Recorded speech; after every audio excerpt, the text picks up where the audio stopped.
In the Egyptian oasis of Dakhla, we visited an ancient ruined city. A little later we found a great campsite in the desert. The view was beautiful, and we had a great view of a fantastic landscape of sand dunes. From our camp we went in a quick ride to the Nile Valley, where we visited ancient sites in Luxor, such as the Karnak Temple, an old mosque, and the Luxor Temple. One of the highlights was the Temple of Hatshepsut. In Aswan, we found a great place for the night at Captain Ashraf, a Nubian, from whose camp we had a marvelous view of the Nile and the Nubian village. With him we arranged a trip with his felucca.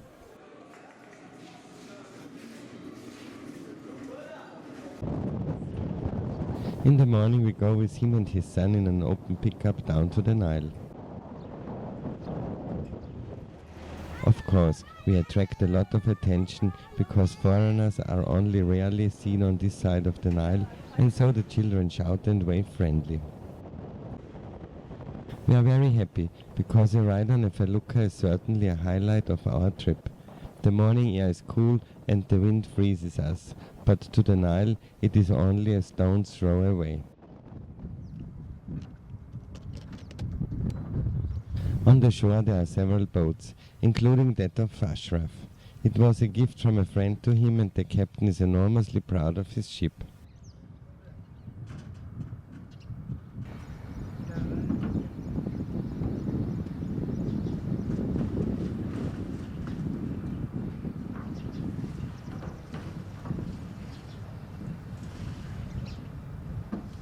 On the boat, all the preparations for departure are already going on.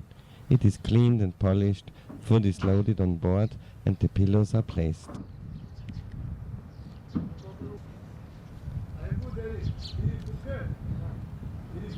Not only his son, but also his cousin comes with us. He is responsible for maintenance of the felucca, and he takes his job very seriously. He is passionately at work. We cannot help, and thus we enjoy the atmosphere at the bank.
A newborn boy is scrubbing the deck.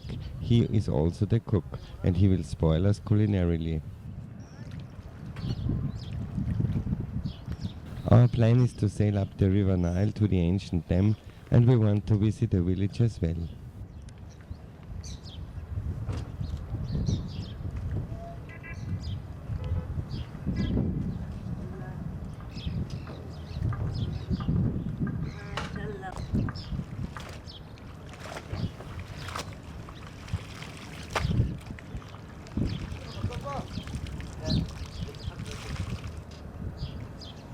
ودي هناك يلا وديه في الاخر خالص في الاخر يا اخي امسك من الكيس من هنا عشان المخده ده امسك كده امسك كده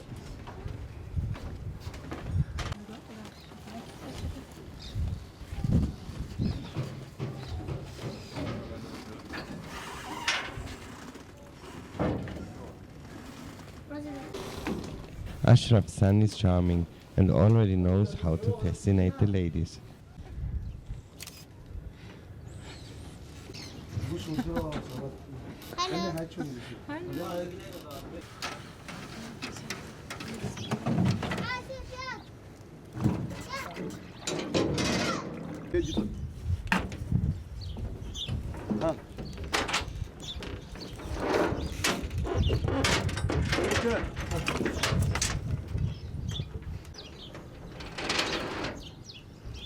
Last but not least, the sail is hoisted. The captain himself is climbing up the mast. The hoisting of the sail requires not only skill, but also power, for everything must be done by hand.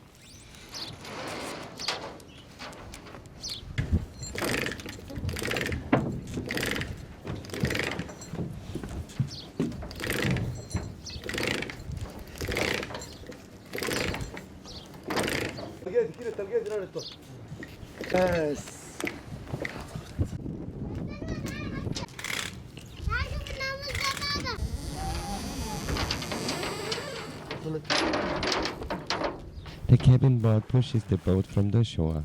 Now off we go. It will be sailed directly from the shore. There is no engine as is common in sports or recreational sailing yachts.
We learn much about the Nubians and the Felucca.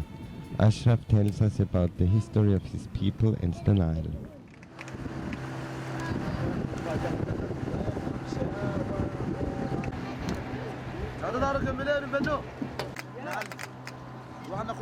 Ashraf's family on one hand lives in Egypt, on the other hand in Sudan.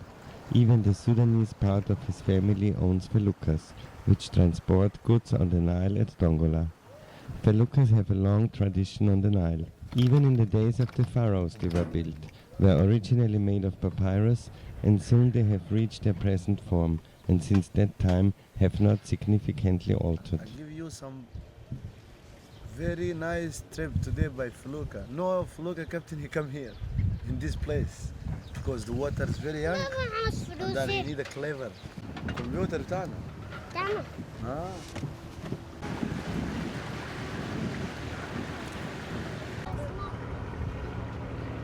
We are fascinated by the Felucca ride.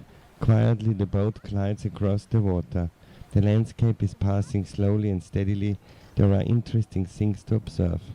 Many new impressions collapse on us, occupy our thoughts. Many things Ashraf must explain. A lot is new to us.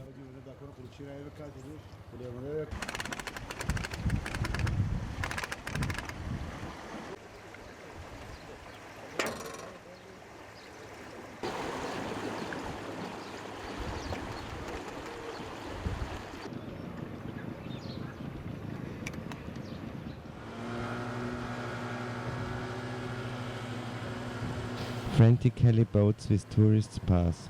They have unfortunately not the time to navigate the Nile slowly and leisurely.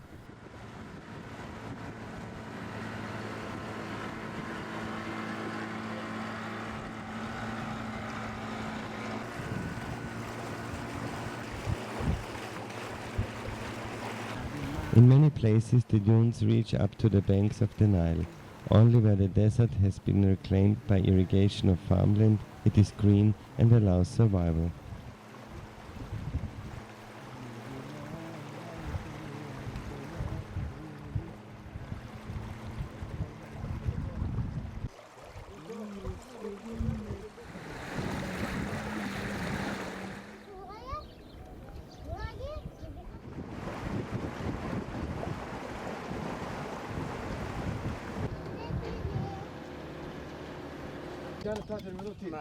Finally we anchor at the Nubian village. The team remains in the Felucca as we climb up to the crocodile house. It is a typical Nubian mud house, which serves as a restaurant. Bodo admires a crocodile, which is kept in a wedge dungeon. In the past there have been crocodiles here in this section of the Nile. Today, however, they are extinct here.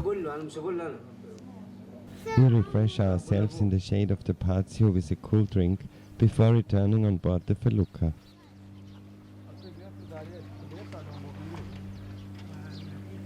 The shoes must be put off before entering the Felucca.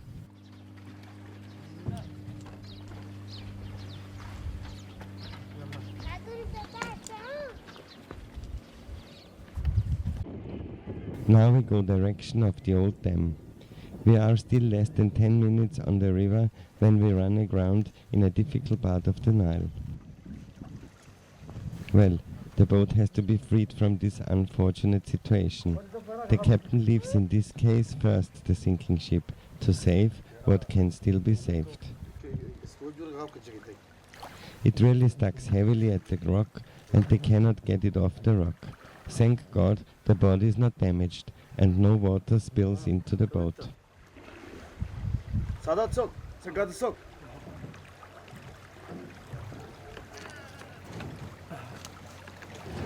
Finally, it is possible with united forces and violent swings to get it free from the rock.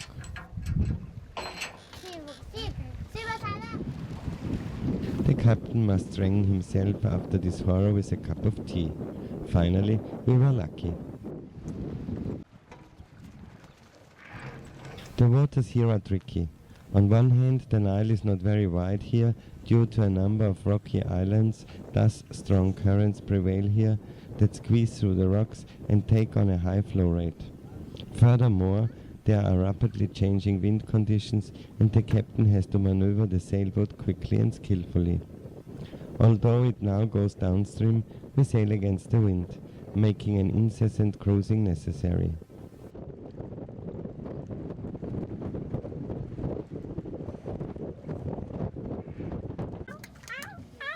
Undeterred by the events, the boy is preparing tea and makes himself ready for dinner's preparation. It soon will be served.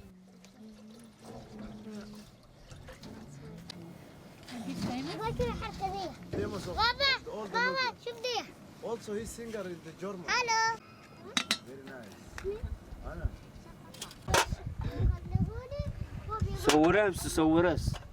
صورة الشيء. We are approaching again the center of Aswan. Many boats anchor here. In the middle of the Nile, there is the island of Elephantine. There is a so-called Nilometer. The Nilometer serves to indicate the water level. Through a corridor, the water gets to a basin where the measurement scale begins. They measured in an old Roman system. Elephantine Island can be reached from the center of Aswan with small ferries. There can be visited historic places of worship.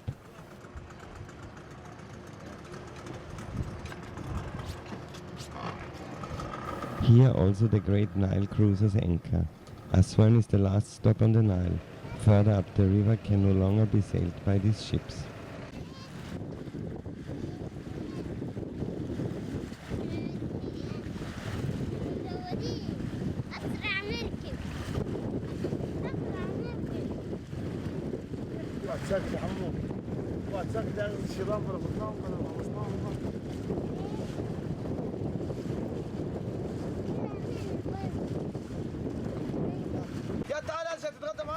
At full speed we are provided with the ingredients for dinner. Ashraf's second boat comes to the felucca. Now the cook starts with dinner.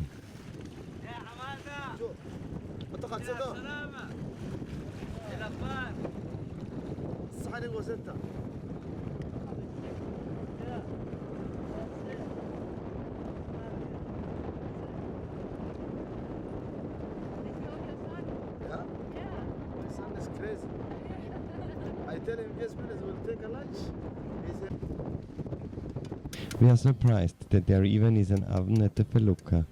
The harness is stowed in the bow, the cooker runs on gas.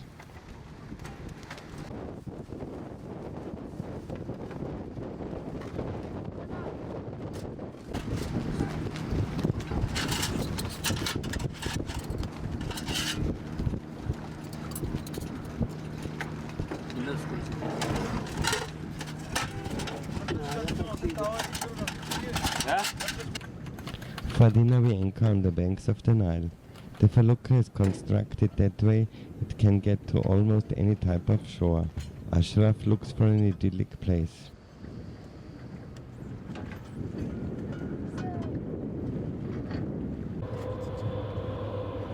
On the couch cushions, a blanket is spread. We eat sitting on the floor as is usual with the Nubians, a tradition that has already maintained by the ancient Romans.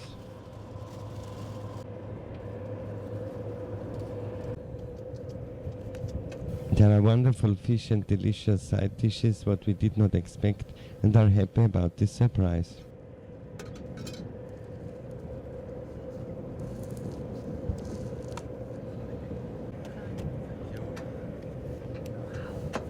Rubbish, fish, hot rice. We enjoy a delicious meal with great views of the Nile and the passing ships. Immediately after the meal we have to sail again because the wind has subsided and we are proceeding with difficulty. Fishing boats we meet in the light of the slowly setting sun.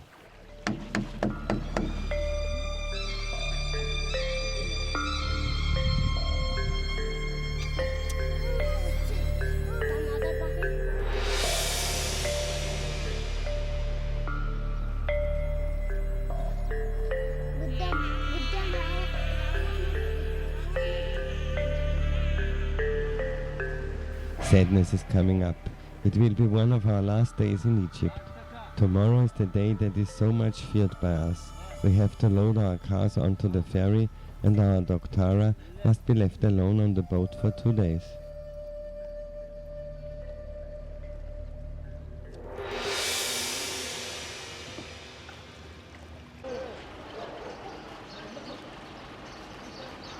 Next morning, we are early in the harbor.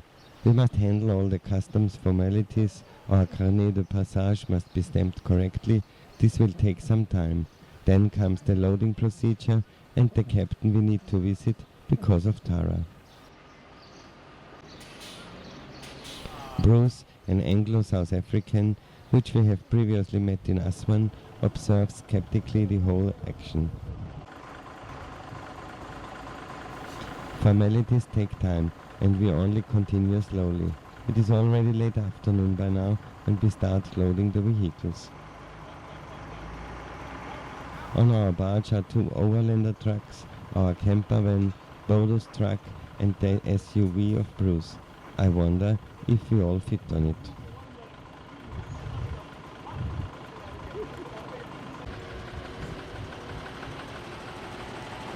The overlander trucks are the first. They might have rented the barge. Next is Bodo's turn.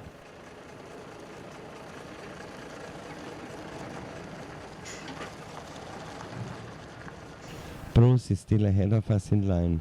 We are the last, an impenetrable system. Vehicles must be arbitrated.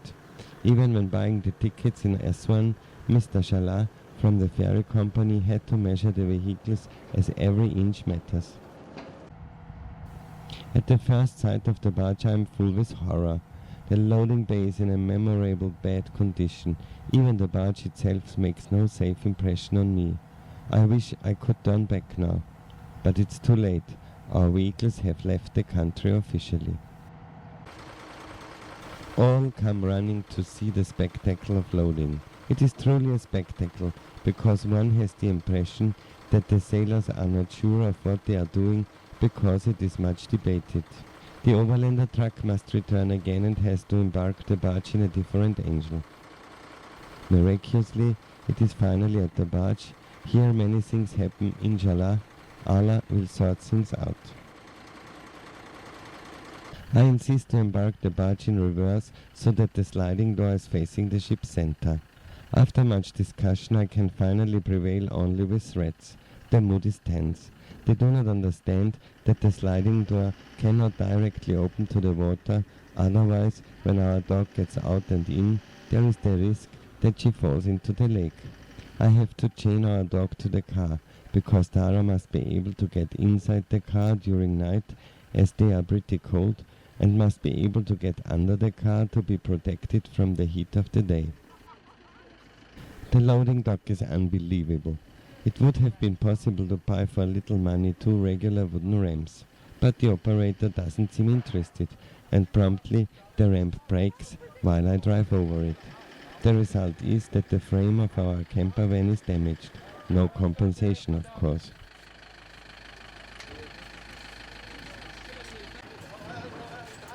After much tinkering and getting other creative tools, it is possible eventually to bring the vehicle onto the barge.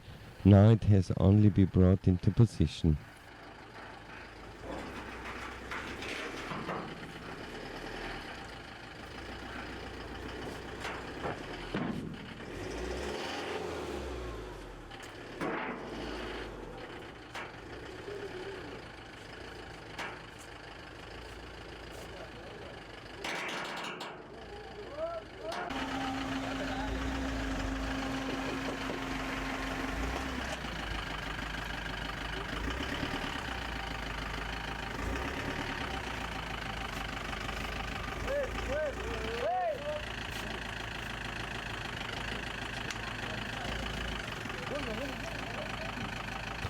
The parking is precision work, and it gets pretty tight on the boat.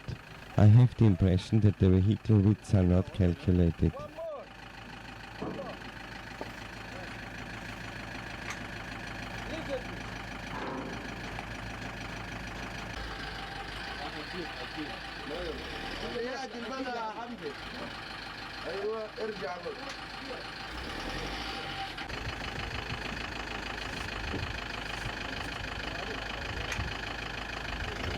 The drivers of the overlander trucks have simply disappeared, so the trucks cannot be moved. Too bad for us, and so it's much harder with the shipment.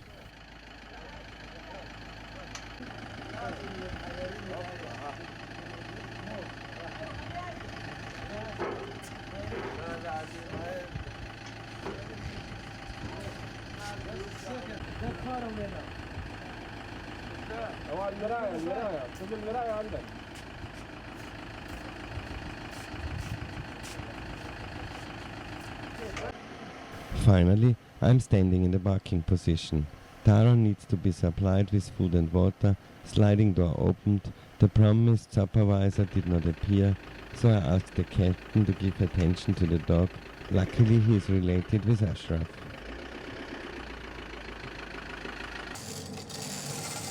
Bodo finally came as the last on the barge. He hangs over a little with his back.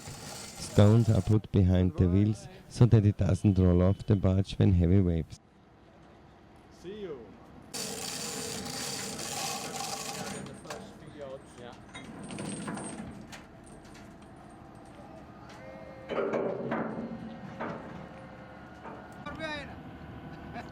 The wall is wound up and the pontoon sets off. I have a bad feeling. I'm very concerned about Tara. Will she survive the 2 days? Will the captain really feed her? I'm waving her goodbye. Bodo is concerned about the cat. It must stay in the car, locked. Windows can be opened only a crack, otherwise the cat escapes. We hope that it is not too hot in the truck.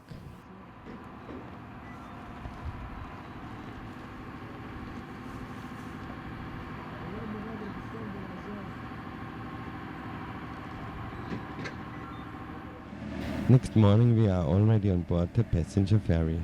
Cat Smart, which is the name of the cat, and Tara have been traveling so far for around a night on the lake. We will be sailing 1 day and 1 night and should arrive together with the barge at about the same time in Wadi Halfa. The ferry is being loaded with food. On board we meet the 3 English bikers we met in Cairo before. They make themselves comfortable on deck. You could also book cabins, but below deck it is certainly sticky, and so we spent the ride on deck.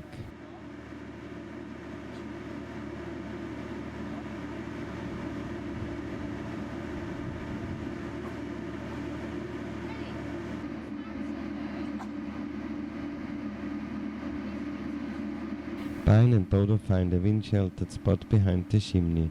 We make ourselves comfortable below the rescue boat, which gives us some shade as the sun burns relentlessly from the sky while a cold wind is blowing. Since the early morning hours the ferry is loaded continuously, especially with food. We are confident that there will be meals. We had already to be on board in the morning to try to get places. The vessel is to depart in the evening, so we have to wait. We observe the loading of the goods and the activities on the ferry.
For lunch there is a hot meal.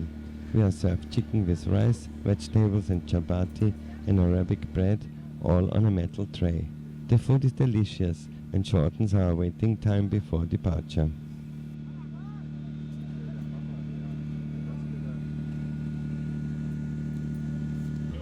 In the afternoon the loading of the regular barge starts. This will arrive in Wadi Halfa 2 days after our ship's arrival. It has space for 3 vehicles loaded transversely to the sailing direction.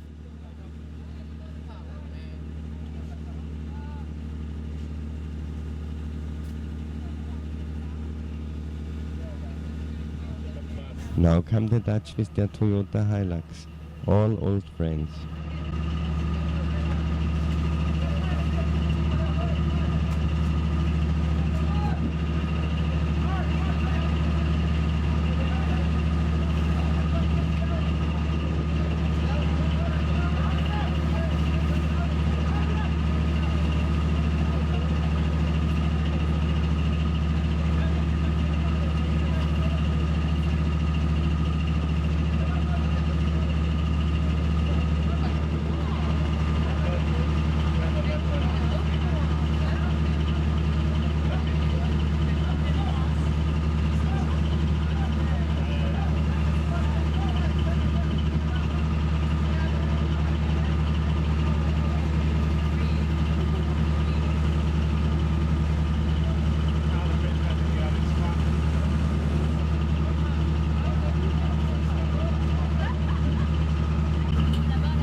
Also that young German couple with the 3-axle Volvo emerges.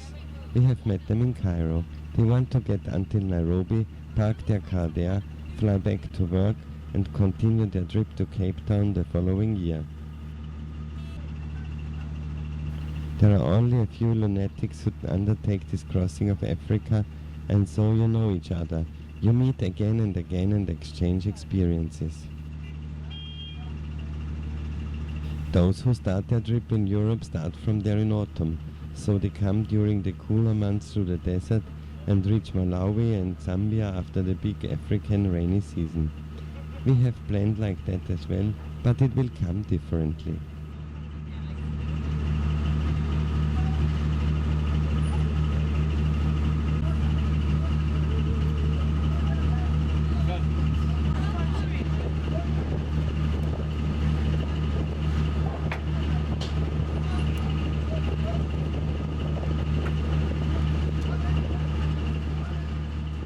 Meanwhile it is evening and the ferry leaves. A whole day we spent waiting on the ship. I'm facing that to the edge.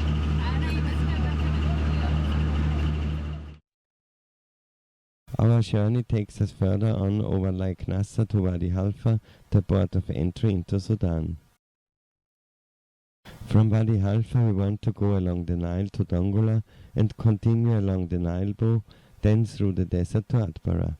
From there to Khartoum, the capital of Sudan, and to Metema into Ethiopia. Finally we have survived the night on the crowded ferry. Although sleeping at the edge of the ferry close to the water without railing should not allow a pleasant sleep, but we were tired. But we were well off, had at least space to stretch, and the muezzin at 5 o'clock in the morning was bearable. After morning coffee the call comes to the doctor. Yes, all passengers must undergo an examination. The doctor measures the temperature. Only those with no fever may enter into Sudan. We have quite a lot of fun with the physician. He takes it on the bright side as well. In the distance appears Abu Simbel, which is still in Egypt. Light illuminates the rock in the morning light. There are 2 temples, the Great Temple of Ramses II and the Hathor Temple.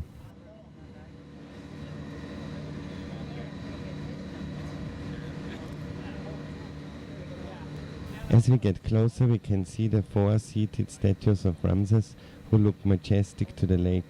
Earlier here was only desert, the lake was not there by then.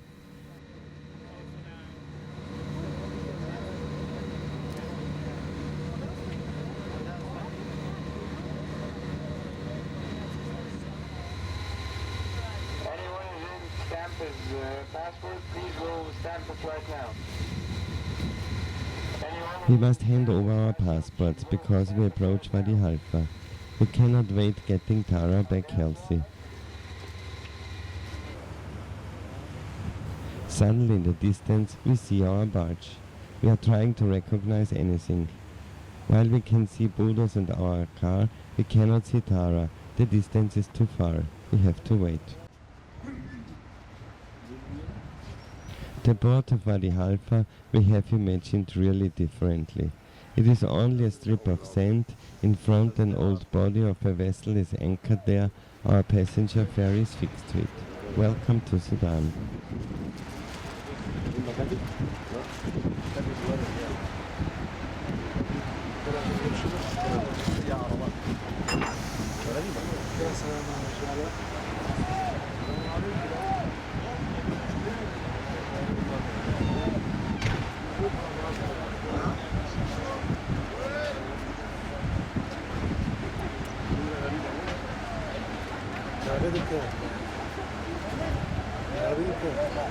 فين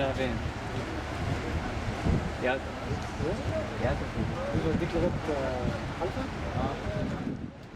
The mooring is trouble-free, we get our passports back, and after about an hour we have Sudanese ground under the feet.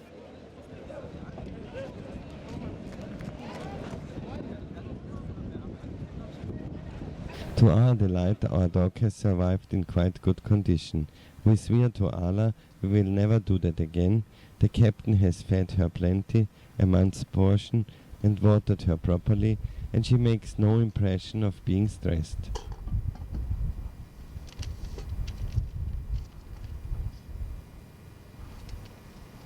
Since it is late, we are looking for a bush camp in the desert.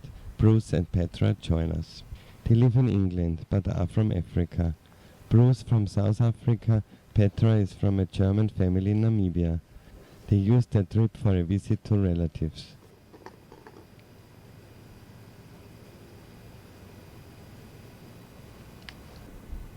Tara enjoys being back with us after this adventurous voyage. We still sit comfortably together and discuss our experiences on board the ferry.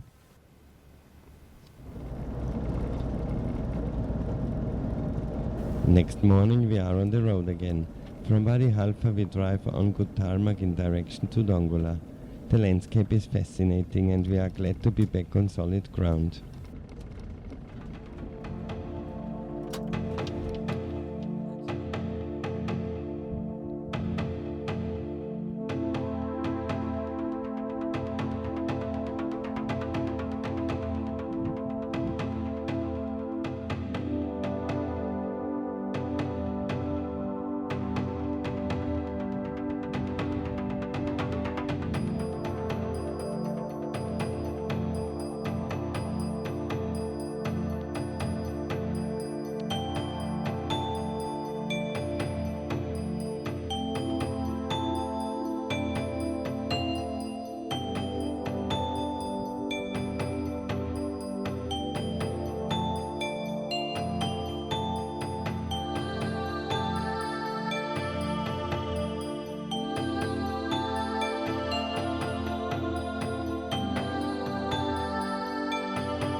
We knew very little about Sudan, so we were always amazed about the mud architecture and how buildings are built from this material. We want to penetrate deeper into the mysteries of this country and turn off the asphalt road to drive closer at the Nile River. The dirt road is good, solid ground, barely sandy passages, and so we are making good progress. We already hold out for an overnight stay. We want to find a place on the bank of the Nile River, which is not be visible from the road, so we can spend a quiet night. We find the seemingly perfect spot, overlooking the river, beautifully lonely. We get out to take pictures and prepare for a quiet night. But it takes less than 5 minutes and we were attacked by insect swarms. They do not sting, but are annoying, and we flee quickly in our vehicles. Later we will learn that here at the moment there is a fly infestation and the locals need to protect their faces with nets that not thousands of flies get into all body openings. It is a pity, as it would have been a perfect setting for an overnight bush camp. Wonderfully painted houses line the old main street. Before tarmac was attached, this was the main route to the Sudan. The gravel road leads straight through the villages. Since the tar road, villages are likely to suffer a little as the business passes by their villages.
Finally we find a place, but it's getting late and we go to bed. We do not even notice the good view.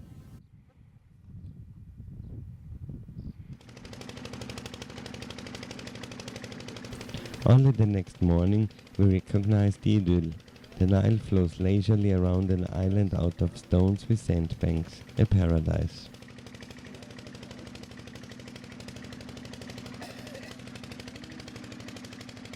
Only the rattle of a gasoline generator or a bump disturbs the idyll.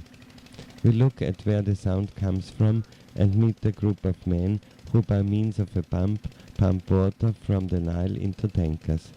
The hospitality of the Sudanese people is great, and now we sit with them and drink tea. From hibiscus flowers they prepare good tea. The flowers are boiled in a kettle.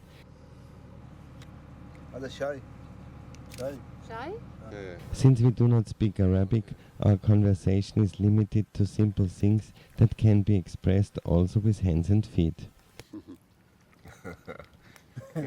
Finally, the tea is poured into typical glasses, sweetened with strawberry jam, and ready is breakfast tea.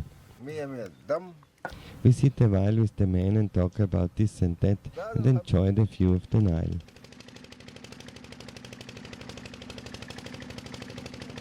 We are once again surprised by how friendly people are here. We need to straighten our image of Sudan in our head. So much negative reports are on this country and its people, mostly from a very narrow perspective, which distorts the image, and prejudice can arise that is out of place and inappropriate. We take a look at the floods of the Nile and make our way because we want still come to Dongola.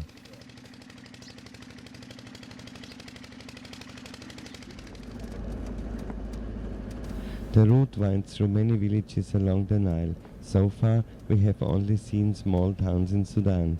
Dongola is to be a major city, where we want to add stocks and look at the place closer. We are already very excited.